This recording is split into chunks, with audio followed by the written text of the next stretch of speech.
దేవుని పరిశుద్ధమైన నామమునకు స్తోత్రములు కలుగునుగాక. ప్రియమైన సోదరి సోదరులారా, కూడి వచ్చిన మీ అందరికీ ప్రభు పేరట వందనాలు తెలియజేస్తూ ఉన్నాను.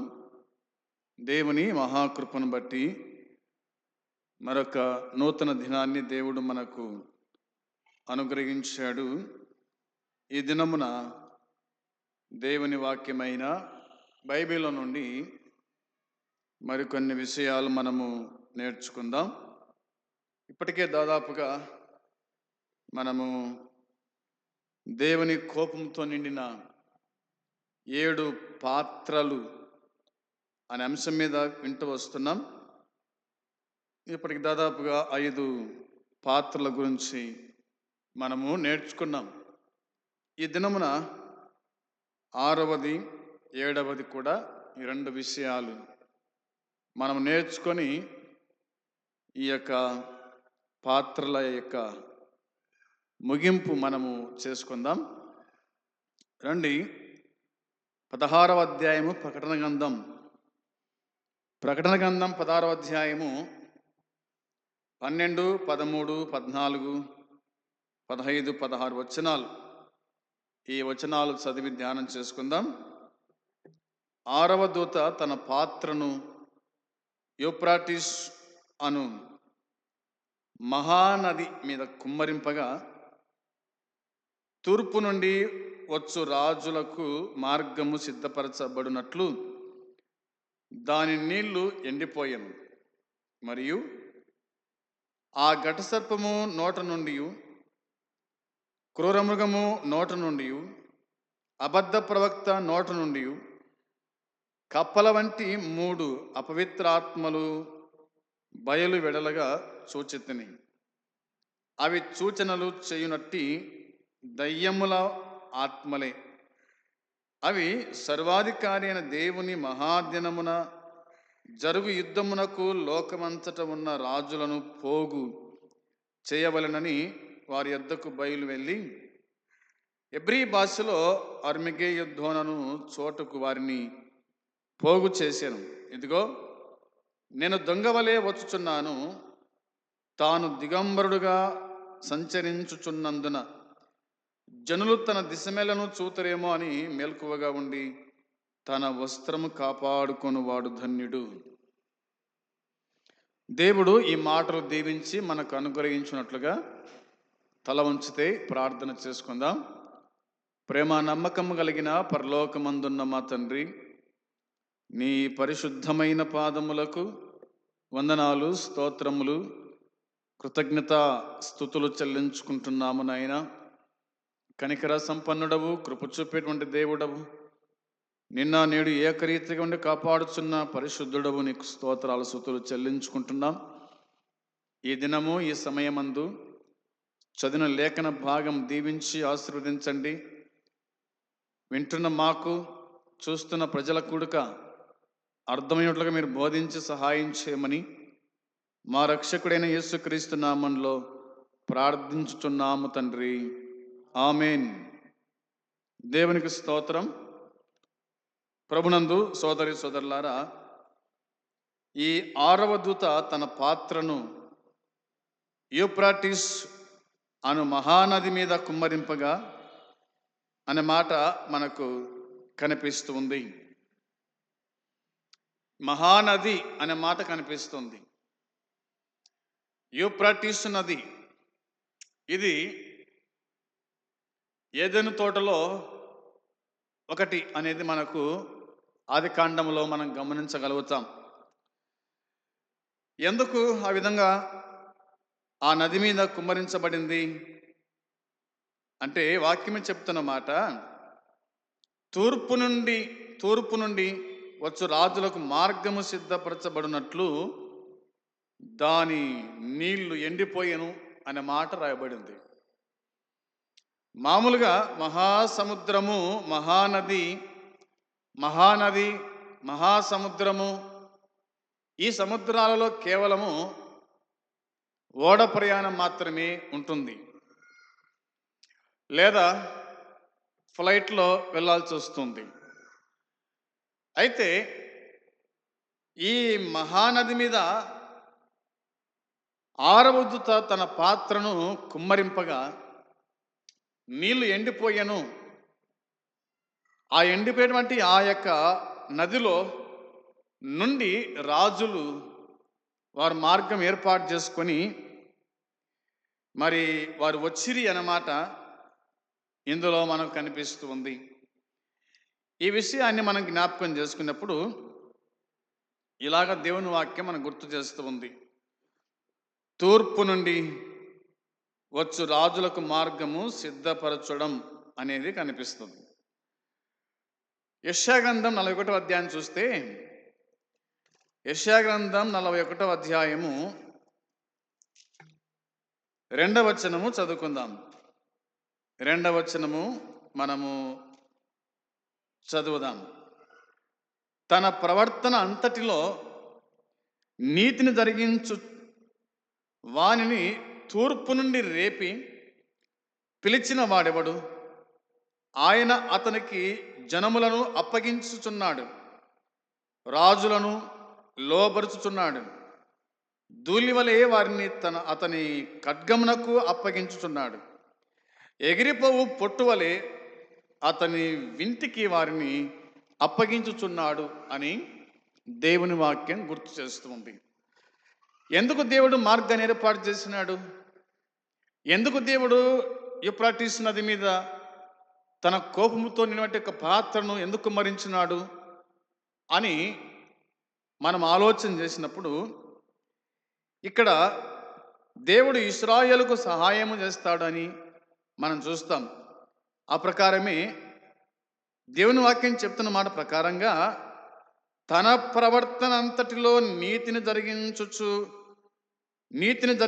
వానిని తూర్పు నుండి రేపి అనే మాట ఉంది. తూర్పు నుండి రేపి పిలిచిన వాడు ఎవడు అనే మాట కనిపిస్తుంది. నీతిని జరిగించుచు లేదా నీతిని జరిగించు వానిని ఎక్కడి నుంచి తీసుకొచ్చాడు దేవుడు అంటే, తూర్పు నుండి రేపి పిలిచిన వాడెవడు అనే మాట ఉంది. తర్వాతి మాట, ఆయన అతనికి జనములను అప్పగించుచున్నాడు. జనములను అప్పగిస్తూ ఉన్నాడు, రాజులను లోబరుచుచున్నాడు.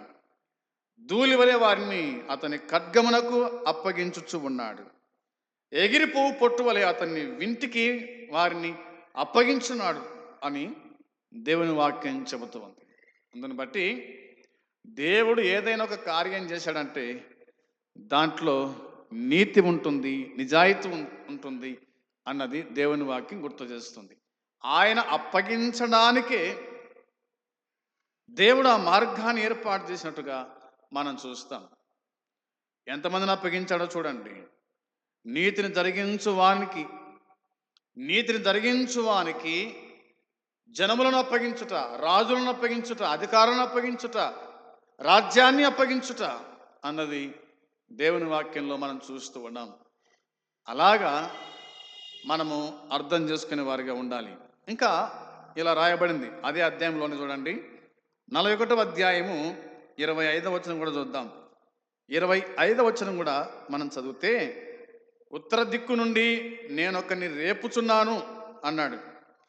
నా నామమున ప్రార్థించు వాడొకడు సూర్యోదయ దిక్కు నుండి వచ్చుచూ ఉన్నాడు. ఒకడు బురద తొక్కునట్లు, కుమ్మరి మన్ను తొక్కునట్లు అతడు సైన్యములను లేదా సైన్యాధిపతులను నలగద్రొక్కును అని దేవుని వాక్యం గుర్తు చేస్తూ ఉంది. ఈ వచనాన్ని మనం బాగా అర్థం చేసుకుందాం. దేవుడు ఏమని చెప్పాడంటే ఉత్తర దిక్కు నుండి అన్నాడు. ఒకటి తూర్పు దిక్కు నుండి కదా, ఒకటి తూర్పు దిక్కు నుంచి అన్నాడు. రెండవది ఉత్తర దిక్కు నుంచి, తూర్పు ఉత్తర దిక్కు నుంచి. ఏం చేశాడు దేవుడు అంటే, నా నామమున ప్రార్థించువాడొకడు అన్నాడు. నా నామమున ప్రార్థించువాడొకడు. ఒకడేమో నీతిని జరిగించువానికి అప్పగించిన జనము, అది తూర్పు నుండి. ఉత్తరము నుండి ఏమో తన నామమున ప్రార్థించు వారిని గురించి ఇందులో వ్రాశాడు. ప్రార్థించువాడొకడు అంటూ సూర్యోదయ దిక్కు నుండి వచ్చుచూ ఉన్నాడు అన్నమాట. ఉత్తరము ప్రార్థించువాడేమో సూర్యోదయ దిక్కు నుంచి వచ్చుచూ ఉన్నాడు అని అన్నాడు.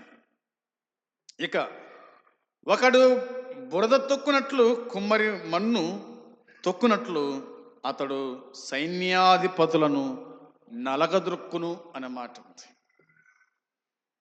కుమ్మరివాడు ఏం చేస్తాడు?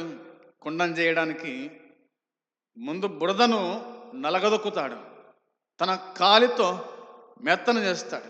దాన్ని తొక్కి తొక్కి తొక్కి కదా, అది మెత్తగైన తర్వాతనే ఆ ముద్ద తీసుకొచ్చి సారె పైన పెట్టి, ఆ సారె స్పీడ్ తిరుగుతుండగా ఏ విధంగా పాత్రం చేస్తాడో ఆ విధంగా దేవుని ఎరగని వారిని, దేవుని మాట వ్యతిరేకంగా జీవించే వారిని ఈ వ్యక్తి నలగదొక్కుతాడంట. నలగదొక్కుతాడు. ఎంత ఘోరమో చూడండి. ఒక వ్యక్తిని కాళ్ళ కింద నలగదొక్కుతా ఉంటే మనమే జాలి పడతాం.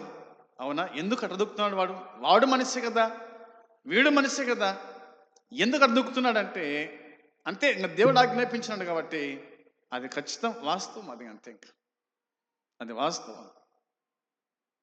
మోతి మీద దొక్కినప్పుడు, గుండెల మీద దొక్కినప్పుడు, కడుపు మీద దొక్కినప్పుడు, కాళ్ళ మీద దొక్కినప్పుడు జాలి పడతాం మనమైతే. కానీ శత్రువుకు అదంటూ ఏం లేదు కదా, అవునా? పావురము తెల్లగా ఉంది మంచిదని వేటగాడేమని విడిచిపెడతాడా?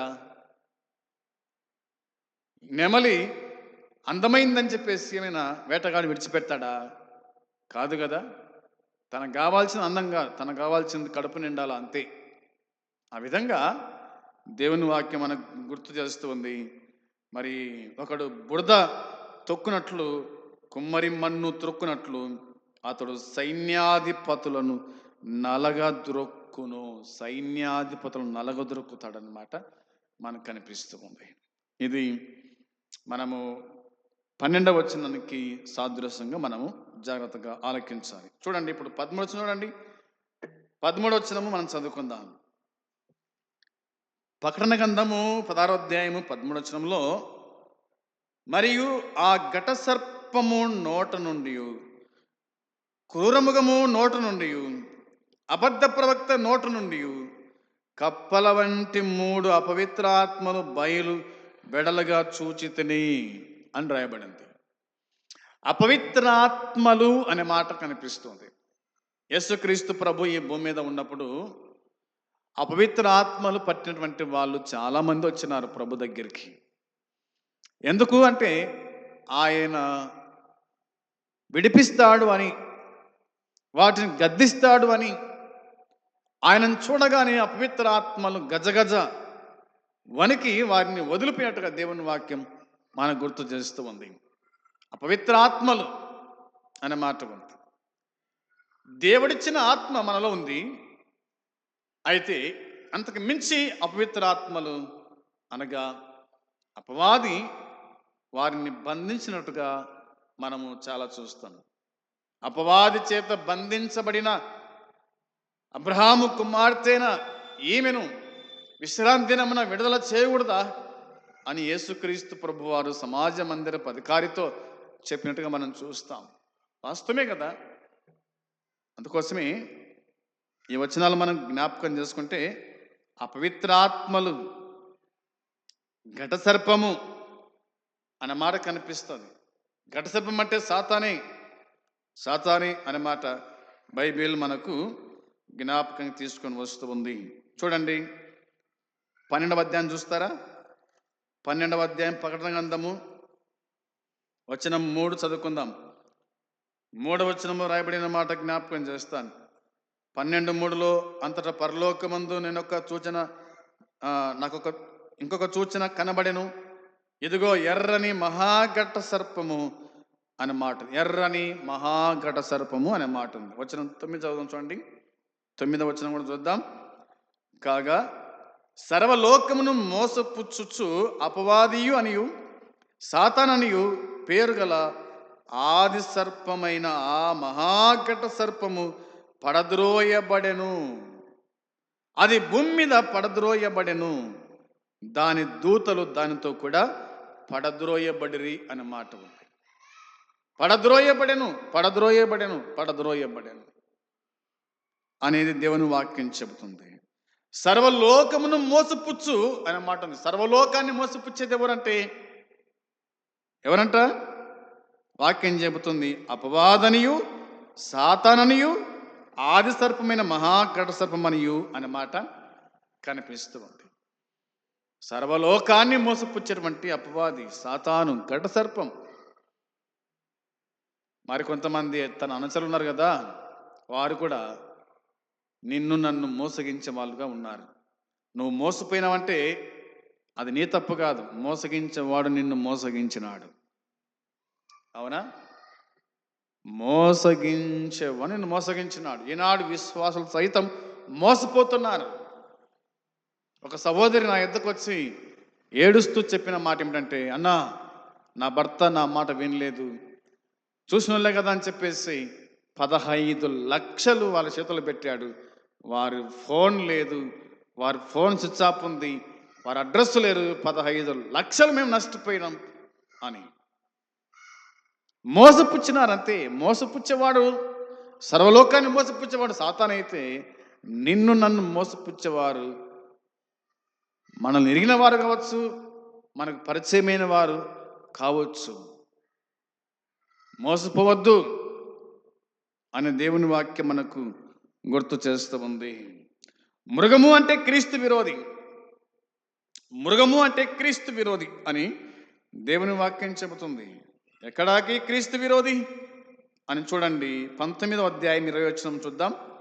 19వ అధ్యాయం 20 వచనంలో రాయబడిన మాట నేను మీకోసమై చదువుతున్నాను. 19:20లో రాయబడిన మాట చూడండి. అప్పుడు ఆ మృగమును దాని ఎదుట చుచక్రియలు చేసి దాని ముద్రను వేయించుకొనిన వారిని, ఆ మృగము ప్రతిమకు నమస్కరించిన వారిని మోసపరచిన ఆ అబద్ధ ప్రవక్తయు పట్టబడి వారిద్దరూ గంధకముతో మండు అగ్నిగుండములో ప్రాణముతోని వేయబడిరి. దేవునికి స్తోత్రం కలుగును కాక. ఎవడైతే మనల్ని మోసపుచ్చినారో, ఏ అబద్ధ ప్రవక్తలను మోసపుచ్చినారో వారిని ఒక దినాన దేవుడు ఎక్కడేస్తాడంట? వారిని బంధించి గంధకములతో మండు అగ్నిగుండములో ప్రాణముతోనే వారిని పారేసినాడంట దేవుడు. మనము దేవునికి స్తుతులు చెల్లించేవారుగా ఉండాలి. దేవుడు మన పక్షాన ఉన్నాడు, మనకు విరోధేవుడు అని వాక్యం చెబుతున్నట్టుగా ఒక దినాన వీరిని బంధిస్తాడు. బంధించి ప్రాణముతోని గంధకముతో నిండిన అగ్నిగుండములో పడేస్తాడు అని దేవుని వాక్యం మనకు గుర్తు చేస్తూ ఉంది. ఇక వాక్యంలో మనం జ్ఞాపకం చేసుకున్నప్పుడు చూడండి, యోహాను మొదటి పత్రిక 4వ అధ్యాయము 1వ వచనం కూడా చూడాలి. యోహాను రాసిన మొదటి పత్రిక 4వ అధ్యాయము 3వ వచనంలో దేవుని వాక్యం చెబుతున్న మాట, ప్రియులారా, అనేకులైన అబద్ధ ప్రవక్తలు లోకములోనికి బయలు వెళ్ళి ఉన్నారు గనుక ప్రతి ఆత్మను నమ్మక ఆయా ఆత్మలు దేవుని సంబంధమైనవో కావో పరీక్షించుడి అని దేవుని వాక్యం చెబుతుంది. పరీక్షించండి, పరిశోధించండి. అవునా? అనేకులైన అబద్ధ ప్రవక్తలు లోకములోకి వచ్చినారు, లోకములో ఉన్నారు, మన గ్రామంలో ఉన్నారు, మన మధ్య ఉన్నారు. ఇది సరైన బోధన కాదా? ఇతడు దేవుని ఆత్మ గలవాడా, దేవుని ఆత్మ లేనివాడా? ఇవన్నీ కూడా దేవుని నమ్మిన మనము గ్రహించాలా, తెలుసుకోవాలా అన్నది దేవుని వాక్యం మన జ్ఞాపకం చేస్తూ ఉంది. ప్రతి ఆత్మను నమ్మక అనే మాట, ప్రతి ఆత్మను నమ్మక అనేది వచనాలు మన జ్ఞాపకం చేస్తాయి. రండి 16వ అధ్యాయము 14వ వచనం చదువుకుందాం. 16వ అధ్యాయం 14వ వచనంలో రాయబడిన మాట చూద్దాం. చూడండి, అవి సూచనలు చేయునట్టి దయ్యముల ఆత్మలే, అవి సర్వాధికారి అయిన దేవుని మహాదినమున జరుగు యుద్ధమునకు లోకమంతట ఉన్న రాజులను పోగు చెయ్యవలనని వారి యొద్దకు బయలు వెళ్ళి అనే మాట మనకు కనిపిస్తూ ఉంది. ప్రియమైన సోదరి సోదరులారా, వాక్యం చెప్తున్న మాట, దేవుని మహాదినమున జరుగు యుద్ధమునకు వీరు సిద్ధపడుతున్నట్టుగా బైబిల్ గ్రంథంలో మనము చూడగలుగుతూ ఉన్నాం. జాగ్రత్తగా ఈ విషయాలు మనం ఆలకించే వారిగా ఉండాలి. దేవుని మహాదినమున జరుగు యుద్ధమునకు లోకమంతటా ఉన్న రాజులను పోగు చేయవలని వారి యొద్దకు బయలు వెళ్ళి అనే మాట మనకు బైబిల్ జ్ఞాపకానికి తీసుకొని వస్తూ ఉంది. 17వ అధ్యాయం 14 వచనం చూడండి. 17వ అధ్యాయం 14 వచనంలో దేవుని వాక్యం చెప్తున్న మాట, మీరు గొర్రెపిల్లతో యుద్ధము చేతురు గాని గొర్రెపిల్ల ప్రభువులకు ప్రభువును రాజులకు రాజునై ఉన్నందునను తనతో కూడా ఉండిన వారు పిలువబడిన వారై ఏర్పరచబడిన వారై నమ్మకమైన వారై ఉన్నందునను ఆయన వారి రాజులను జయించెను అన్నమాట. ఆయన వారి రాజులను జయించినాడు. జయించినటువంటి రాజు మనకు కనిపిస్తాడు ఇక్కడ అనే మాట బైబిల్ మనకు గుర్తు చేస్తూ ఉంది. గొర్రెపిల్లతో యుద్ధము చేతురు గాని అన్నమాట. గొర్రెపిల్లతో యుద్ధము చేయుట అంటే యేసుక్రీస్తుతో యుద్ధము చేయుట. ఈ గొర్రెపిల్ల ప్రభువులకు ప్రభు రాజులకు రాజు అని రాయబడింది. ప్రభువులకు ప్రభు రాజు రాజు అయినందున ఆయనను గెలవలేకపోయి ఆయన జయించినాడు. జయశాలిగా ఆయన జయించాడని దేవుని వాక్యం మనకు గుర్తు చేస్తూ ఉంది. జయించిన వానిదే విజయము అనే మాట బైబిల్ మనకు జ్ఞాపకానికి తీసుకుని వస్తుంది. ఇక తెసలోనిక రెండో పత్రిక 2వ అధ్యాయము 9వ వచనం. 2వ అధ్యాయము 9వ వచనం కూడా మనము చూచినప్పుడు వాక్యం చెప్తున్న మాట, నశించుచున్న వారు తాము రక్షింపబడుటకై సత్య విషయమైన ప్రేమను అవలంబింపకపోయిరి గనుక వాని రాక అబద్ధ విషయమైన సమస్త బలముతోనూ నానా విధములైన సూచక క్రియలతోనూ మహత్కార్యములతోనూ అని దేవుని వాక్యం మనకు జ్ఞాపకము చేస్తూ ఉంది. ఈ వాక్య భాగాన్ని మనము గుర్తుంచుకునే వారుగా ఉండాలని జ్ఞాపకం చేస్తూ ఉన్నాను. నశించుచున్న వారు తాము రక్షించుటకై అనే మాట కనిపిస్తుంది. తాము రక్షించుటకై సత్య విషయమైన ప్రేమను అవలంబింపకపోయిరి. సత్య ప్రేమలను అవలంబింపకపోయిరి, సత్యాన్ని గ్రహించకపోయిరి, సత్య మార్గంలో నడవకపోయిరి అనే మాట బైబిల్ మన జ్ఞాపకం చేస్తుంది.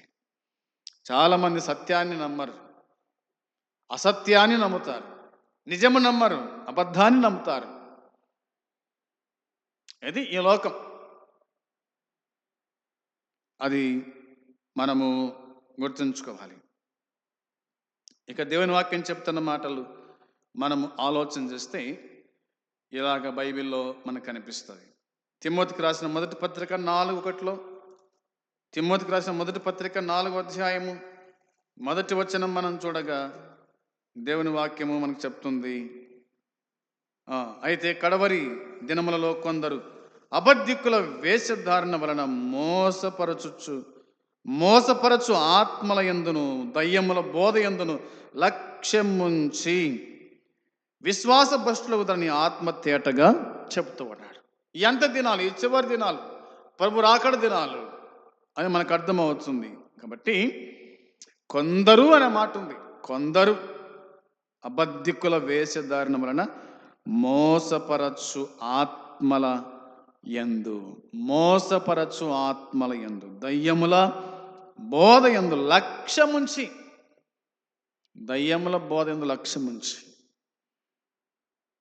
సత్యబోధ సుబోధ ఎవరికి పట్టడంలే. ఇప్పుడంతా కూడా దయ్యముల బోధ, అవునా, దురాత్మల బోధ, ఇది బాగా ప్రజలు నమ్ముతూ ఉన్నారు.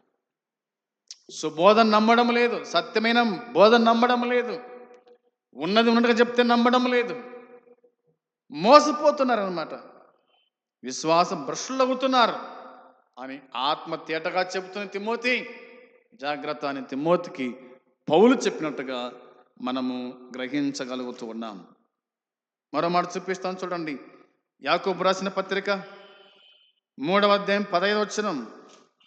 3వ అధ్యాయం 15వ వచనంలో దేవుని వాక్యం చెబుతుంది, ఈ జ్ఞానము పైనుండి దిగివచ్చున్నది కాక భూ సంబంధమైనది, ప్రకృతి సంబంధమైనది, దయ్యముల జ్ఞానము వంటిది నై ఉన్నదట. దయ్యముల జ్ఞానం వంటిది, దయ్యముల జ్ఞానం వంటిది. ఈ జ్ఞానం దయ్యముల జ్ఞానం వంటిదట. ఎంత ఘోరం, అవునా? దయ్యముల జ్ఞానం. దేవుడు జ్ఞానం ఇస్తే కనుక అది వేరే ఉంటుంది. మీలో ఎవరికైనా, ఇది యాకోబు రాశాడు కదా 1వ అధ్యాయం 5వ వచనంలో, మీలో ఎవరికైనా జ్ఞానము కొదగా ఉన్నాడల వాడు దేవుణ్ణి అడగాలి, అప్పుడు అది వానికి అనుగ్రహించబడుతుందని చెప్పి వాక్యం చెబుతూ ఉంది. సొలొమోను అడిగాడు, దేవుని జ్ఞానం అడిగినాడు, దేవుడు సమస్తాన్ని అనుగ్రహించాడు. కానీ ఈ జ్ఞానము దయ్యముల జ్ఞానం. దయ్యముల జ్ఞానం 3:15లో మనం చదువుకున్నాం. ప్రభునందు సోదరి సోదరులారా, ఈ జ్ఞానం పైనుండి దిగి వచ్చుచున్నది కాక అన్నాడు. పైన దిగి వచ్చున్నది కాక భూ సంబంధమైనది, ప్రకృతి సంబంధమైనది, దయ్యముల జ్ఞానం వంటిది ఉంది. దయ్యముల జ్ఞానం. నువ్వు ఏ జ్ఞానం కలిగి ఉన్నావో, నీకు దేవుడు తన జ్ఞానం ఇచ్చాడా, లేదా లోక సంబంధమైన జ్ఞానమా, లోకపరమైన జ్ఞానమా, దయ్యముల జ్ఞానమా, అది నీకై నువ్వే గ్రహించువాడవి ఉండాలని ప్రేమతో జ్ఞాపకం చేస్తూ ఉన్నాను. రండి 16వ అధ్యాయము వచనం 15 చదువుకుందాం. ప్రకటన గ్రంథము 16:15లో వ్రాయబడిన మాట మనం చదవాలి. అక్కడ ఈ విధంగా మనం చూస్తాం, రెండు కలిసి ఉన్నాయి కాబట్టి. ఎబ్రీ భాషలో అర్మగెద్దోను చోటికి వారిని పోగు చేశాను అనే మాట కనిపిస్తుంది. నేను చెప్పాల్సిన మాట ఏమిటంటే, ఇందులో ఇదిగో నేను దొంగవలే వచ్చుచున్నాను అని అన్నాడు. నేను దొంగవలే వస్తున్నాను అని అన్నాడు అనమాట. కింద వచ్చిన మనం చూస్తాం కదా, దొంగవలే వచ్చుచు ఉన్నాను అనే మాట కనిపిస్తుంది. యేసుక్రీస్తు ప్రభువారు ఆయన దొంగవలే రావడానికి ఏమి కారణం? ఎందుకు అలా వస్తున్నాడు? ఆయన మామూలుగా రావచ్చు కదా, రావచ్చు, వాస్తవమే. కానీ 2000 సంవత్సరాల నుంచి దాదాపుగా 2024 సంవత్సరాలు అయింది. ఇంకా దేవుని ఎరగని వాళ్ళు ఉన్నారు, దేవుని నమ్మని వాళ్ళు ఉన్నారు, దేవుడు ఎంత చెప్పినా కానీ వినని వాళ్ళు ఉన్నారు. అందుకే ఆయన అకస్మాత్తుగా ఆయన రాబోతున్నాడు. గర్భిణీ స్త్రీకి ఏ విధంగా అనుకోకుండా నొప్పులు వస్తాయో, ప్రసవ వేదన అందుతుందో, ఆ విధంగా ప్రభు రాబోతూ ఉన్నాడు. పరిశుద్ధుల కోసమై, ఆయన విశ్వాసం ఉంచిన వారి కోసమై, వారిని పరలోకం తీసుకుపోవడానికి కోసమై ఆయన దొంగవలే వచ్చుచున్నాను అని అన్నాడు. తాను దిగంబరుడుగా సంచరించుచున్నందున అన్న మాట ఉంది. ఎందుకు వస్తాడు దేవుడు అంటే, తాను దిగంబరుడుగా సంచరించుచున్నందున జనులు తన దిశమేలను చూతురేమో అని మెలకువగా ఉండి తన వస్త్రము కాపాడుకొనివాడు ధన్యుడు అన్నమాట ఉంది. చాలామందిగా దిగంబరులుగానే ఉన్నారు, అవిశ్వాసులుగానే ఉన్నారు, ఇంకా విగ్రహారాధన చేస్తూనే ఉన్నారు. దేవుని నమ్ముకోకుండా, రక్షణ అనే వస్త్రాన్ని తొడుక్కోకుండా, అవునా, తన దిశమేలను కప్పుకోవడానికి దేవుడు వస్త్రాలు ఇస్తే వస్త్రాలు ఇప్పి తిరిగే వాళ్ళు ఉన్నారు. ఎంత భయంకరమో చూడండి. అందుకే దేవుడు త్వరగా వస్తునని చెప్పి ఆయన చెప్పిన మాట బైబిల్లో మనము చూడగలుగుతూ ఉన్నాం. రండి, ఇదే ప్రకటన గ్రంథంలో రాయబడిన మాట 3:3 చూస్తారా? 3వ అధ్యాయము 3వ వచనంలో దేవుని వాక్యం చెబుతున్న మాట జ్ఞాపకం చేసుకోవాలి. నీవెలాగూ ఉపదేశం పొందితువో, ఎలాగూ వింటివో జ్ఞాపకం చేసుకొని దానిని గైకొనొచ్చు మారు మనసు పొందుము. నీవు జాగరూకుడవై ఉండిన ఎడల నేను దొంగవలే వచ్చేదను, ఏ గడియను నీ మీదకి వచ్చేదనో నీకు తెలియనే తెలియదు అని అన్నాడు. జాగ్రత్తగా ఈ మాట గమనించాలి. సార్దిస్సులో ఉన్నటువంటి సంఘానికి పత్రిక రాస్తూ చెప్పినటువంటి మాట ఇది అనేది మనము గుర్తుంచుకునే వారిగా ఉండాలి. ప్రభునందు సోదరి సోదరులారా, నీ క్రియలునా నేను ఎరుగుదును అన్నాడు, నువ్వు నాకు తెలుసు అన్నాడు. అంటూ ఇలాగన్నమాట, నీవెలాగూ ఉపదేశం పొందితువో. సంఘాల్లో ఉపదేశం ఎలా పొందుతున్నాం మనం, ఉపదేశకుడు సందేశాన్ని మనకి ఎలా అందిస్తున్నాడు, అది గ్రహించువారమై ఉండాలి. గ్రహించువారమై ఉండాలి. అపోస్తలుడైన పౌలు, బర్నబా లేదా శీల వీరు వాక్యము చెప్తూ ఉంటే అక్కడి వారు చూడండి, గ్రంథాన్ని పరిశీలించిరి, పరీక్షించిరి.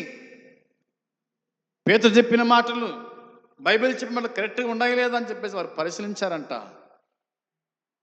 అందుకోసమే దేవుని వాక్యం చెబుతుంది, నీవెలాగూ ఉపదేశం పొందితువో, ఎలాగూ వింటివో జ్ఞాపకం చేసుకొని దాన్ని గైకొనొచ్చు మారు మనసు పొందుము అన్నాడు. దాన్ని గైకొనొచ్చు మారు మనసు పొందు. వాక్యం వింటుంటే విశ్వాసం కలగాలి, విశ్వాసం వల్ల మారు మనసు కలగాలి, మనసు మారాలా, బాప్తిసం తీసుకోవాలా. అది దేవుని వాక్యం చెబుతున్న మాట. కాబట్టి నీవు జాగరూకుడవై యుండిన ఎడల నేను దొంగ వల్ల వస్తాను, ఏ గడియ నీ మీదకి వస్తునో నీకు తెలియనే తెలియదు. జాగ్రత్త. ఇంకా ప్రభు నమ్మలేదా? జాగ్రత్త. దేవుని వాక్యం వినిపిస్తుంది, వింటూ ఉన్నావు, కానీ ఇంకా మనసు ఉంచడం లేదు, మనసు మార్చుకోవడం లేదు. జాగ్రత్త. ఆయన వస్తాడు, నీ తాట తీస్తాడు. అది గుర్తుంచుకోవాలని ప్రేమతో నేను జ్ఞాపకం చేస్తూ ఉన్నాను. బైబిల్లో ఇంకా మనం జ్ఞాపకం చేసుకుంటే ఇలాగ దేవుని వాక్యం మనకు చెబుతూ ఉంది. అది మత్తయి సువార్త 24లో 42-44 వచనాల్లో మనం చూస్తాం. తర్వాత ఇప్పుడు చూడండి, తెస్సలోనికీ మొదటి పత్రిక 5:2 చూద్దాం. తెస్సలోనికీ మొదటి పత్రిక 5వ అధ్యాయము 2వ వచనం చూడగా బైబిల్ చెప్తున్న మాట 5:2లో రాయబడిన మాట చూడండి. రాత్రి వేళ దొంగ ఎలాగ వచ్చునో అలాగే ప్రభు దినము వచ్చునని మీకు బాగుగా తెలియను అనే మాట మనకు కనిపిస్తుంది. తర్వాత పేతురు రాసిన 2వ పత్రిక 3వ అధ్యాయం 10వ వచనం.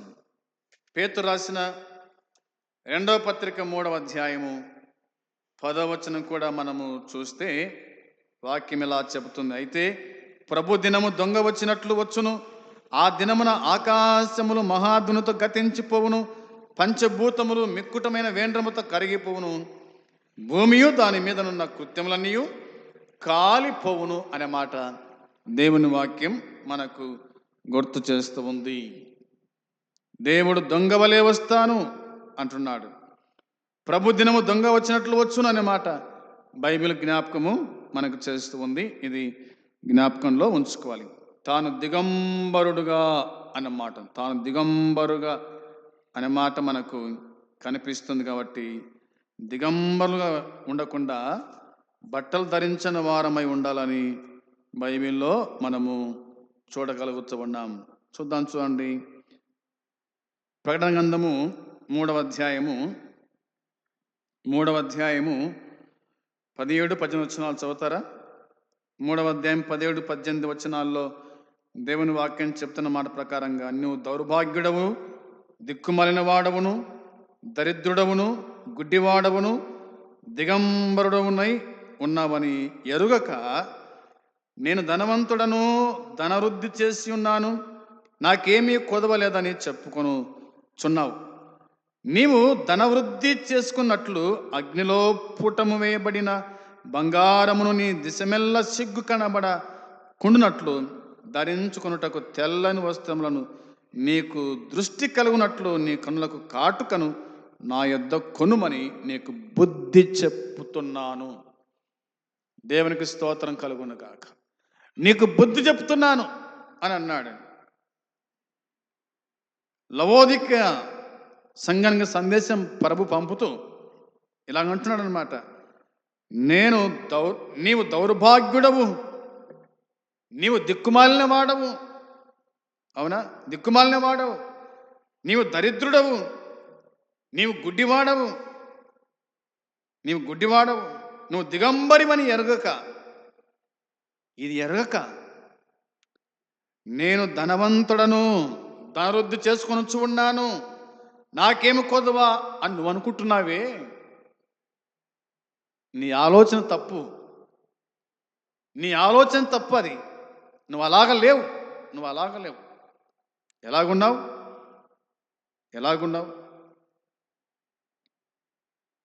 ఎలాగున్నావు నీవు? అవునా? దౌర్భాగ్యుడు, పనికి మాలిన వాడవు, దరిద్రుడవు, గుడ్డివాడవు, దిగంబరుడవు నీవు. కానీ నువ్వు అనుకున్న మాట ఎట్టునంటే, నాకేమి, అవునా, నాకేమి, ధనవంతుని నేను, ఆస్తి సంపాదించి పెట్టాను, అంతస్తులు సంపాదించి పెట్టాను, నాకేం కొదువా నువ్వు అనుకుంటున్నావు. అయితే వాక్యం చెబుతుంది, నీవు ధనవృద్ధి చేసుకున్నట్లు అగ్నిలో పుటము వేయబడిన బంగారమును నీ దిశమెల్ల సిగ్గు కనబడకుండానట్లు ధరించుకున్నటకు తెల్లని వస్త్రాలను నీకు దృష్టి కలిగినట్లు నీ కనులకు కాటుకను నా యొద్ద కొని బుద్ధి తెచ్చుకో. అవునా? బుద్ధి తెచ్చుకో, నా యొద్ద కొనుక్కో అని ప్రభువు సెలవిచ్చినట్టుగా దేవుని వాక్యం మనకు జ్ఞాపకము చేస్తూ ఉంది. చివరికి ఒక మాట ఏమిటంటే ఇలాగుంది, మెలకువగా ఉండి తన వస్త్రము కాపాడుకొనువాడు ధన్యుడు. మెలకువ అవసరం. ఎప్పుడు చూసినా కదా మబ్బు మీనేసుకొని పట్టినట్టుగా సహవాసం విడిచిపెట్టి, సంఘాన్ని విడిచిపెట్టి, దేవుని బోధ విడిచిపెట్టి, భక్తి జీవితం ఎదగకుండా నాకేమి అన్నట్టుగా నువ్వు ఉన్నావేమో. ఒకవేళ జ్ఞాపకం చేసుకో, మనం ఎల్లప్పుడూ కూడా మెలకువతో ఉండాలా. అంటే నిద్రపోకుండా ఉండడం అని కాదు. భక్తి జీవితంలో ప్రతి దినం కూడా ప్రార్థన, వాక్యం చదువుతూ, తెలిసిన మాటలు 10 మందికి చెబుతూ ఉంటే కనుక అది మెలకువ. ప్రభు రాకడలో ఎత్తబడే సంఘంలో ఉంటామన్న సంగతి దేవుని వాక్యం గుర్తు చేస్తుంది. అలాగా ఉండాలంటే ఈ మాట చదువుకో. తెస్సలోనిక మొదటి పత్రిక 5వ అధ్యాయము 4 వచనాల్లో ఈ మాటలు మనకు కనిపిస్తాయి. అలాగా జీవించుదాం, అలా బ్రతుకుదాం. దేవుని వాక్యం చెప్పిన మాట ప్రకారంగా ఈ 16వ అధ్యాయంలో మనం చూసినప్పుడు మరి 6వ దూత తన పాత్రను యూఫ్రటీస్ నది మీద కుమ్మరింపగా ఏమి జరిగిందో క్లుప్తంగా మనం జ్ఞాపకం చేసుకుని వచ్చినాం. ఈ మాటలు అర్థం చేసుకొని జీవితాలను సరిచేసుకొని ప్రభు కోసమై బ్రతుకుదాం. అట్టి కృప దేవుడు మనకు అనుగ్రహించును గాక. ఆమెన్. ప్రార్థన చేసుకుందాం. ప్రేమగల తండ్రి, పరిశుద్ధుడు అయిన దేవ, నీ పాదములకు నాయన వందనాలు, స్తోత్రం చెల్లించుకుంటున్నాం. చెప్పబడిన వాక్యం దీవించి ఆశీర్వదించండి. ఎంతమంది వాక్యాన్ని వినగలిగిరో వారి జీవితాల్లో కార్యం జరిగించి ప్రతిఫలం దయచేసి కాపాడి సహాయం చేయమని యేసయ్య నామములో ప్రార్థిస్తున్నాము తండ్రి. ఆమెన్. పరలోకమందున్న తండ్రి ప్రేమ, మన ప్రభు అయిన యేసుక్రీస్తు కృప, పరిశుద్ధాత్మ సన్నిధి సహవాసము కూడి వచ్చిన మనకు సకల పరిశుద్ధులకు ఇప్పుడు ఎల్లప్పుడూ సదాకాలము తోడై ఉండునుగాక. ఆమెన్. అందరికీ వందనాలు.